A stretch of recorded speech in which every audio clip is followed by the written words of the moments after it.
바이든 행정부가 타이틀 40이 종료를 앞두고 현역 미군 1,500명을 남부 국경지대에 급파했습니다. 신용경색이 우려되는 가운데 한인경제에도 대출 절벽이 현실화된 것으로 확인됐습니다. 지난 1분기 뉴욕 지역 순수 한인자본은행 3개 중 2개 은행에 대출이 급감하는 등 뉴욕 뉴저지 지역도 돈 가뭄이 심해지고 있습니다. 뉴욕시 전철에서 한 승객이 정신질환을 가진 노숙자를 진압하던 중 노숙자가 숨진 사건이 발생한 가운데 이를 질식으로 인한 살인 사건으로 판정했습니다. 아름다운 제품에서부터 아름다운 사회를 만들기까지 키스는 뉴욕에서 시작하여 현재는 전 세계 12,000명의 직원들과 함께 끊임없이 도전하는 기업입니다. 사람을 생각하고 존중하는 기업. 키스는 한인들이 사회의 주인공이 될 수 있도록 든든한 버팀목이 되겠습니다. 글로벌 뷰티 기업 키스. 시청자 여러분 안녕하십니까? 5월 4일 목요일 TKC 뉴스데스크 첫 번째 소식입니다. 바이든 행정부가 오는 11일 신속 추방정책 종료를 앞두고 중남미 난민들이 대거 밀입국할 조짐을 보이자 현역 미군 1,500명을 남부 국경지대에 급파했습니다. 바이든 행정부는 방역 강화를 이유로 밀입국 난민들을 신속 추방해온 타이틀 42가 오는 11일 종료되면서 하루 밀입국자가 10,000명 이상 몰릴 것으로 예상되자 현역병 파견 등 국경 경비를 강화하기로 한 겁니다. 국경 경비를 맡고 있는 국토안보부는 남부 국경 지역 경비를 강화하기로 하고 현역 1,500명 파병을 요청했으며 로이든 이스틴 국방장관은 이를 승인한다고 밝혔습니다. 이에 따라 국경 경비에 파견된 현역병은 기존 2,500명에서 4,000명으로 늘어나게 됩니다. 바이든 행정부는 또 멕시코 정부와 미국이 밀입국 난민들을 즉각 멕시코로 추방하면 멕시코가 이들을 계속 수용하기로 한다는 데 합의했다고 밝혔습니다. 즉 타이틀 42가 11일 종료되더라도 멕시코 정부와의 합의하에 밀입국자를 즉각 추방하며 다만 즉각 추방 대상에서 멕시코인은 제외하기로 했습니다. 한편 현재 밀입국자는 약 5,000명 정도지만 타이틀 42가 종료되면 2배인 10,000명 이상으로 늘어날 것으로 예상되며 최근에도 하루 7,000명에서 8,000명이 급증했습니다. 대형은행 3개의 파산 등으로 신용 경색이 우려되는 가운데 한인은행들은 지난 1분기에 이미 대출을 전분기보다 줄이는 등 한인경제의 대출 절벽이 현실화된 것으로 확인됐습니다. 본방송이 미국에서 영업 중인 한인은행 16개의 1분기 실적을 심층 분석한 결과 1분기 말 대출 총액은 375억 1,593만 달러로 1년 전인 지난해 1분기 339억 321만 달러보다는 10.7% 늘었지만 불과 3개월 전인 지난해 4분기 379억 달러보다는 1% 되레 줄어든 것으로 밝혀졌습니다. 한인은행 대출은 지금까지 단 한 차례도 전분기 대비 줄어든 일이 없었으며 심지어 지난 2020년 1분기 이후 지난해 말까지 최악의 경제 위기였던 코로나19 팬데믹 기간에도 대출이 증가했었기 때문에 대출 감소는 심각한 위기라는 분석을 낳고 있습니다. 특히 자산 1위 은행인 뱅크 오브 호프의 1분기 말 대출이 152억 달러에 그쳤으며 이는 지난해 4분기 154억 5천만 달러보다 2억 6천만 달러, 1.7%가 줄어든 것으로 한인은행 평균의 1.7배나 대출이 줄어든 것입니다. 반면 한인은행들의 부실대출 비율은 급격히 상승해 6분기 만에 처음으로 증가세로 돌아선 것으로 조사됐습니다. 한인은행의 평균 부실대출 비율은 0.71%로 지난해 4분기 0.44%보다 약 30% 정도 치솟았으며 지난 2021년 4분기 0.6% 이하로 하락한 뒤 최근 3개 분기 동안은 0.4%대를 유지하다 급상승세로 방향을 틀었습니다. 또 자산 1위 은행인 뱅크 오브 호프와 한미은행 등은 각각 지난해 4분기보다 부실대출 비율이 2배 급증했고 두 은행 모두 7분기 만에 가장 높은 부실대출 비율을 보였습니다. 한편 한인은행 16개의 자산 총액은 485억 달러로 전분기 대비 3.8%, 전년 동기 대비 11.4% 성장했고 예금 총액도 396억 달러로 전분기 대비 1.5%, 전년 동기 대비 8.3% 각각 늘었습니다. 한인은행이 예금 증가로 대출 여력이 있음에도 대출을 줄인 것은 이미 미국 경제가 침체에 빠졌다고 판단하고 금고문을 닫은 것으로 풀이되며 앞으로 신규 대출이 매우 힘들어질 것으로 전망됩니다. 지난 1분기 뉴욕 지역 순수 한인자본은행 3개도 뉴뱅크만 대출이 소폭 늘어난 반면 2개 은행은 대출이 급감하는 등 뉴욕, 뉴저지 지역도 돈 가뭄이 심해지고 있습니다. 뉴뱅크는 1분기 말 대출액이 3억 3,134만 달러로 전분기 3억 3천만 달러보다 0.3%, 지난해 1분기 말보다는 5.3% 증가했습니다. 반면 뉴밀레니엄 은행은 1분기 말 대출액이 6억 3,864만 달러로 전분기 6억 5,459만 달러보다 2.4% 줄었으며 이는 한인은행 평균 감소율 1%의 2.4배에 달하는 것입니다. 또 노아은행은 1분기 말 대출이 1억 9,695만 달러로 전분기 2억 728만 달러보다 5% 줄면서 한인은행 평균보다 5배나 감소폭이 컸습니다. 자산은 뉴밀레니엄 은행이 6억 7,678만 달러로 1위지만 전분기 대비 0.3% 증가에 그쳤고 뉴뱅크는 자산이 6억 2,815만 달러지만 전분기 대비 6.2%가 급증했고 이는 한인은행 평균보다 2배 정도 늘어난 것입니다. 노아은행은 자산이 2억 4,156만 달러로 전분기 대비 9.3%, 전년 동기 대비 20.4% 급감했습니다. 예금 역시 뉴뱅크가 전분기보다 7% 증가하면서 한인은행 전체 평균 증가율 1.5%의 4.5배에 달했고 뉴밀레니엄 은행은 예금이 되레 전분기보다 0.2% 줄었고 노아은행은 11.9% 크게 감소했습니다. 1분기 순이익 역시 뉴뱅크가 217만 달러로 전분기보다 45.3% 증가하며 세계 은행 중 1위를 달렸고 뉴밀레니엄은 234만 달러로 순이익이 무려 29.3% 감소했습니다. 이는 한인은행 평균 수익 감소폭 8.7%보다 3배 이상 감소폭이 큰 것입니다. 특히 노아은행은 순이익이 약 30만 달러로 전분기 대비 87.3%가 급감했습니다. 뉴욕시 전철에서 한 승객이 정신질환을 가진 노숙자를 진압하던 중 노숙자가 숨지는 사건이 발생한 가운데 검시관들이 이를 질식으로 인한 살인사건으로 판정했습니다. 지난 월요일 오후 2시 30분경 노숙자였던 30세 조던 릴리가 브로드웨이 라파예트역에 진입하는 노스바운드 F열차에서 승객에게 시비를 걸다 진압당하던 중 현장에서 사망하는 사건이 발생했습니다. 현장에 출동한 응급구조대의 조치에도 불구하고 조던 릴리는 레녹스 힐 병원에서 끝내 사망 판정을 받은 것입니다.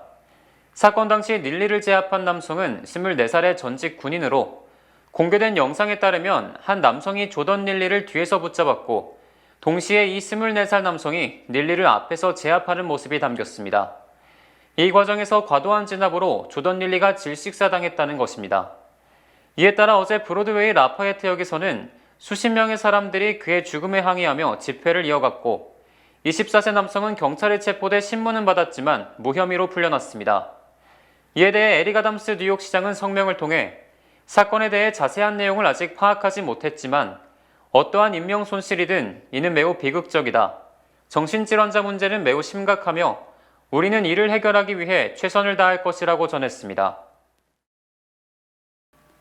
시중에 유통되고 있는 매니큐어, 화장품 등에서 휘발성 유해물질이 대량 검출됐습니다. 미용실이나 네일아트 종사자는 유해물질에 정기적으로 노출될 가능성이 높아 성분에 대한 각별한 주의가 필요해 보입니다.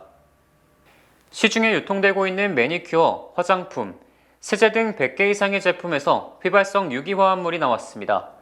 조사 대상 제품군에서는 유독성과 광범위한 사용량으로 인해 사용을 중단할 필요성이 있는 휘발성 유기화합물이 11가지에 달했고 또 독성물질관리법에 따라 사용금지된 휘발성 유기화합물은 5가지가 확인됐습니다. 특히 방출량이 가장 큰 제품은 나프탈렌이었는데 연구진에 따르면 많은 제품이 하나 이상의 화합물을 함유하고 있었으며 전체 제품에서 방출되는 휘발성 유기화합물이 매년 5,000톤에 이를 것으로 추정했습니다. 문제는 휘발성 유기화합물의 상당 종류가 발암성이며 호흡기를 통해 인체로 흡수되거나 피부로도 흡수될 수 있다는 것입니다. 이에 따라 휘발성 유기화합물 함유 제품을 다루는 직종은 각별한 주의가 필요하고 라벨을 꼼꼼히 검토해 유해 화학물질을 구분하거나 야외에서 제품을 사용할 것이 권고됩니다. 한미충효회가 제20회 효자효부 장학생 시상 및 경로대잔치를 개최합니다. 한미충효회가 한미충효재단 설립과 함께 제20회 효자, 효부, 효행 장학생 시상식 및 경로대잔치를 개최하는 가운데 임영빈 한미충효회 회장은 본사를 방문해 행사 각 부문별 수상자 후보 추천 등 한인들의 많은 관심과 참여를 당부했습니다.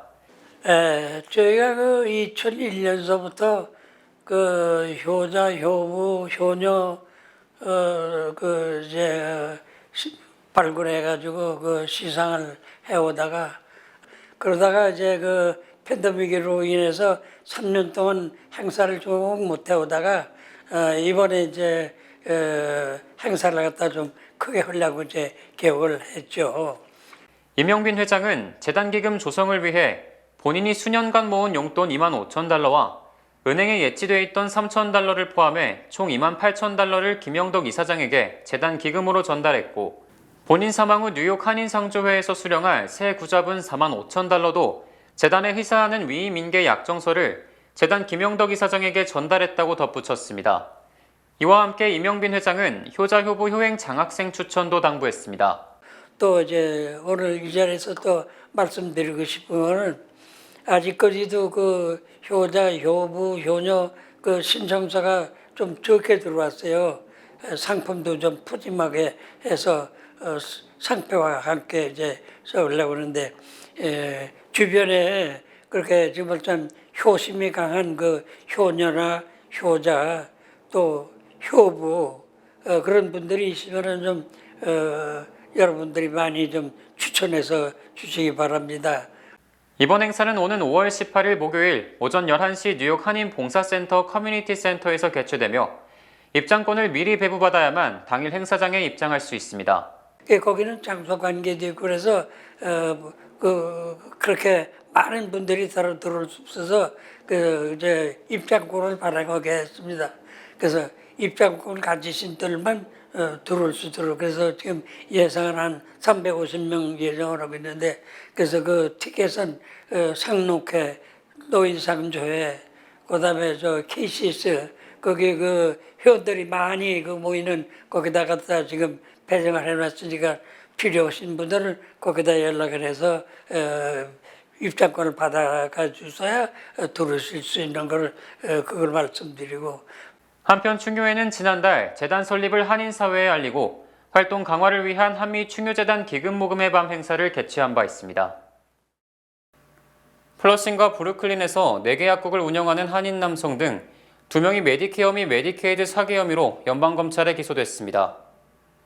뉴욕 남부연방검찰은 지난 1일 롱아일랜드 그레인넥 거주 58세 한인 남성 김모 씨와 플러싱 거주 44세 루 대청 씨를 메디케어 사기, 불법 리베이트 제공, 돈 세탁 등의 혐의로 체포 기소했습니다. 검찰은 김 씨 등이 퀸즈 플러싱에서 뉴욕 엘름 약국, 엘름 케어 약국, 888 약국과 브루클린에서 휘캉 약국 등 4개 약국을 운영하면서 지난 2015년부터 2022년까지 메디케어 사기 등을 저질렀다고 밝혔습니다.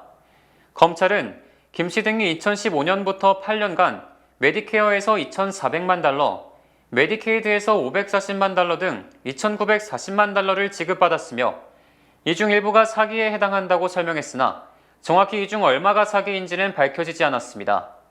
김 씨 등은 또 약값 부당 청구 등에 공모한 약국 고객과 일부 의료진 등에 대해 약 65만 달러 상당의 리베이트를 제공하고 OTC 카드를 슈퍼마켓 상품권으로 바꿔준 혐의를 받고 있습니다. 이에 앞서 검찰은 지난해 12월 중순 이들 약국의 직원을 메디케어 사기 및 돈 세탁 혐의로 기소했었습니다. 미국에서 좀비말고로 불리는 펜타닐 과다 복용에 따른 사망자가 최고 5년 새 4배나 급증한 것으로 집계됐습니다. 연방질병통제예방센터는 펜타닐 과다 복용에 따른 인구 10만 명당 사망률이 지난 2016년 5.7명에서 지난 2021년 21.6명으로 증가했다고 발표했습니다. 이는 불과 5년 만에 펜타닐 사망률이 3.8배나 증가한 것으로 특히 아메리칸 인디언의 사망률이 33.1명, 흑인의 사망률이 31.3명으로 전체 평균보다 1.5배나 높았습니다. 또 연령별로는 35세에서 44세가 10만 명당 43.5명으로 가장 높았고 25세에서 31세가 40.8명으로 뒤를 이었습니다. 펜타닐 외에도 필로폰 사망자도 같은 기간 10만 명당 2.1명에서 9.6명으로 4.5배 증가해 사망자는 펜타닐보다 적었지만 사망자 증가세는 더 높았습니다. 한편 마약성 진통제인 옥시코드는 10만 명당 1.9명에서 1.5명으로 감소했고 중독성이 더 높고 치명률이 높은 펜타닐을 찾는 사람이 더 증가한 것으로 추정됩니다. 지난해 11월 중간선거에서 아시안 투표율이 40%로 백인은 물론 흑인 투표율에도 미치지 못했고 특히 뉴욕주 아시안의 투표율이 낮았습니다. 연방센서스국이 어제 발표한 2022년 11월 중간선거 인종별 투표율에 따르면 아시안 투표율은 40.2%로 간신히 40%를 넘긴 것으로 집계됐습니다. 이는 지난 2020년 대선 때 아시안 투표율 59.7%의 70% 수준에 불과하며 2018년 중간선거 때 40.6%보다도 아주 소폭 하락한 것입니다.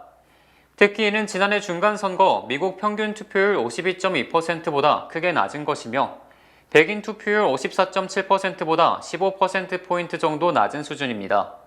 또 흑인 투표율 45.1%보다도 낮은 반면 히스패닉 37.9%보다는 조금 더 높았습니다. 아시안 투표율을 연령별로 살펴보면 45세에서 64세가 44.2%로 가장 높았고 65세 이상이 43.9%를 기록한 반면 25세에서 44세는 39.5%에 그쳤고 18세에서 24세는 23.7%로 44세 이상의 절반을 조금 넘었습니다.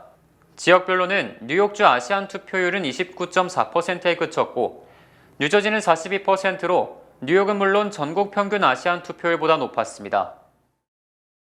지난 3월 민간기업 구인 건수는 급감했지만 지난 4월 민간 고용은 급증한 것으로 집계되는 등 정부와 민간의 노동시장 통계가 다소 엇갈리고 있습니다. 민간고용정보업체 오토매틱 데이터 프로세싱은 지난 4월 민간기업 고용이 전월보다 29만 6천 개 증가했으며 이는 지난 3월 증가폭 14만 2천 개의 2배에 달한다고 발표했습니다. 또 이는 다우존스가 집계한 전문가 전망치 13만 3천 건보다 2배 이상 많은 것이며 지난해 7월 이후 9개월 만에 가장 많은 것입니다. 업종별로는 코로나19 진정 이후 호조를 보이고 있는 레저 접객업에서 15만 4천 개의 일자리가 창출됐고 교육의료 서비스에서 6만 9천 개, 건설업에서 5만 3천 개가 늘었다고 밝혔습니다. 반면 지난달 시작된 은행권 위기로 금융 분야 일자리가 2만 8천 개, 제조업이 3만 8천 개 각각 줄었습니다. 하지만 민간고용정보업체의 통계는 연방노동통계국의 집계와 극명하게 엇갈리고 있어 과연 누구 말이 맞는지 논란이 일고 있습니다. 연방노동부는 지난 3월 민간기업 구인 건수가 3개월 연속 감소해 1,000만 건 이하로 줄었고 2년 만에 최저치를 찍으면서 노동시장이 냉각됐다고 밝혔기 때문에 일부에서는 불과 한 달 만에 민간기업이 고용을 크게 늘렸다는 민간의 통계에 놀라움을 금치 못했습니다. 연방정부가 어제 중국항공사의 양국 간 여객기 운항 서비스 증편을 허용하기로 결정했습니다. 연방교통부는 양국으로 가는 중국 항공사의 주간 운항 편수를 현재의 8편에서 12편으로 늘리는 것을 허용할 방침이라고 어제 밝혔습니다. 중국 정부도 미국 항공사에 대해 주 12편의 왕복 항공편을 허용하고 있는데 이에 맞춘 것입니다. 양국은 지난 2020년 코로나19 팬데믹으로 제한 조치를 시행하기 전에는 서로 150편의 운항을 허용했습니다. 교통부는 중국의 항공여행 통제가 양국 간 항공시장에 엄청나게 큰 영향을 미쳐왔다며 이번 조치의 목표는 양국 항공서비스 시장의 점진적이고 광범위한 재개라고 설명했습니다. 그동안 중국은 미국 측에 항공노선 증편을 요구해왔으나 미국은 이를 거절해왔습니다. 중국은 미국의 반대에도 불구하고 러시아 영공을 통과하는 북극 항로를 이용하고 있는데 이 항로를 거치지 못하는 미국 항공사로서는 비용면에서 중국 항공사와 경쟁해서 불리할 수밖에 없기 때문입니다. 미국과 중국이 1979년 수교를 맺은 이후 양국 관계가 가장 악화된 현 상황을 고려했을 때 연방정부의 이번 조치는 적잖은 의미를 가지는 것으로 평가됩니다. 앞서 바이든 대통령과 시진핑 중국 국가주석은 지난해 11월 인도네시아 발리에서 열린 주요 G20 정상회담에서 관계 정상화를 위한 소통에 나서기로 했었지만 이후 정찰 위성 논란 등으로 두 나라의 관계는 다시 경색된 바 있습니다. 일각에서는 이번 조치에 대해 미국과 중국이 최근 요동친 관계를 정상화하기 위한 방안을 모색 중인 가운데 나온 작은 양보라고 평가했습니다. 우크라이나가 크렘린궁에 드론을 날려 푸틴 대통령을 암살하려 했다고 러시아 당국이 밝혔습니다. 우크라이나는 바로 부인했지만 러시아는 또 우크라이나 전역을 공습했습니다.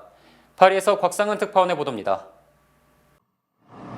러시아 대통령 관저 크렘린궁에 비행체가 날아들더니 지붕 위에서 화염과 함께 폭발합니다.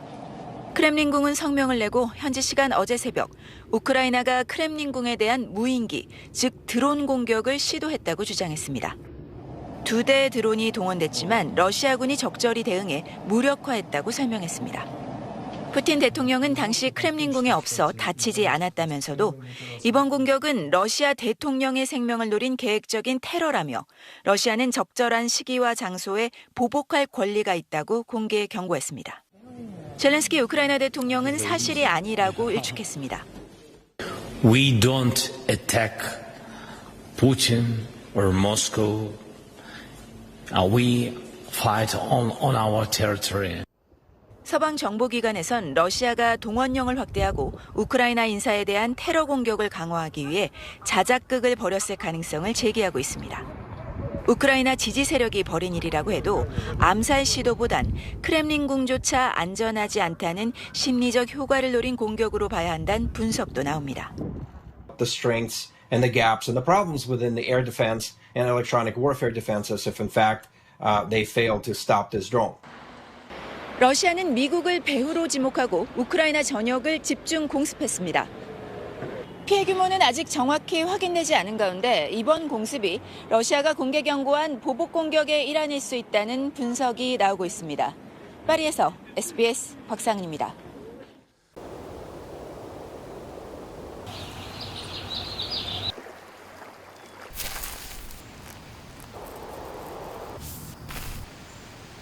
골프도 비즈니스도 당신이 성공의 코스 위에서 플레이할 수 있도록 뱅크 오브 호프는 여러분의 비즈니스와 함께하듯 LPGA와 함께합니다. Title sponsor of LPGA Match Play, Bank of Hope. 주요 단신 전해드립니다.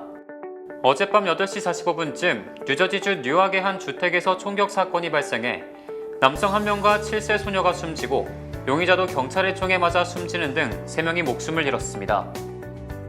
어제 오후 1시쯤 조지아주 아틀란타의 노스사이드 병원에서 24세 남성이 총기를 난사해 1명이 숨지고 4명이 다쳤으며 용의자는 범행 6시간 만에 체포됐습니다.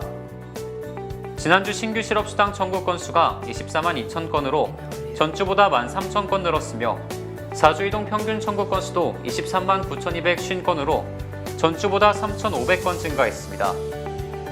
재무부 장관과 하버드대 총장을 지낸 로런스 서머스가 성범죄자 제프리 앱스타인에게 여러 차례 기부금을 요청했다는 사실이 월스트리트저널 보도를 통해 밝혀졌습니다. 뉴욕시는 앞으로 외곽보로에서 운행되던 그린 택시를 예약 택시로 전환하고 곧 시범 프로그램을 운영할 방침이라고 발표했습니다. 캘리포니아주 상원의원으로 촉망받는 한인 정치인으로 꼽혔던 데이브 민 의원이 지난 2일 음주운전으로 적발됐으며 하루 동안 구금돼 있다 풀려난 것으로 확인됐습니다.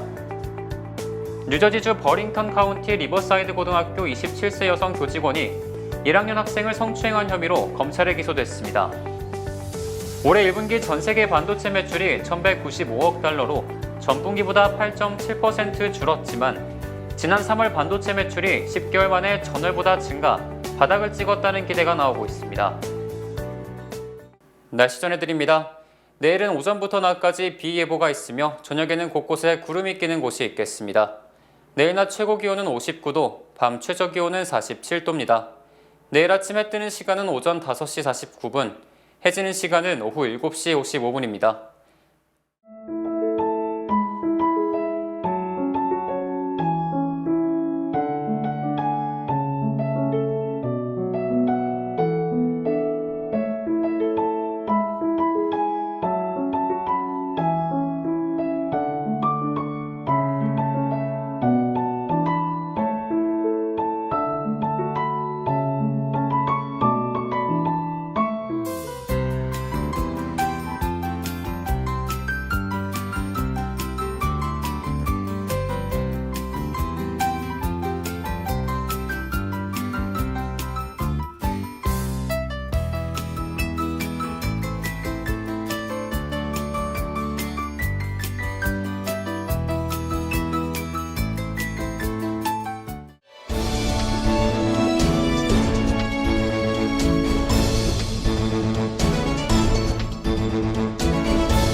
재미부동산협회가 부동산에 대한 모든 정보를 한자리에 모은 제14회 부동산 박람회를 5월 17일 수요일 베이사이드 뉴욕 한인봉사센터에서 개최합니다. 부동산 지식, 미래를 보는 힘이다를 주제로 열리는 박람회에서는 소액이나 은퇴자금으로 하는 부동산 투자, 투자용 부동산 구매 요령, 55세 이상 시니어 하우징 등 다양한 주제의 무료 세미나가 진행됩니다. 박람회 참여자들에겐 $2,500 상당의 에어프레미아 한국 왕복 항공권 등 푸짐한 경품도 마련되어 있습니다. 박람회는 5월 17일 오전 10시부터 오후 5시까지 열립니다. 많은 참여 부탁드립니다.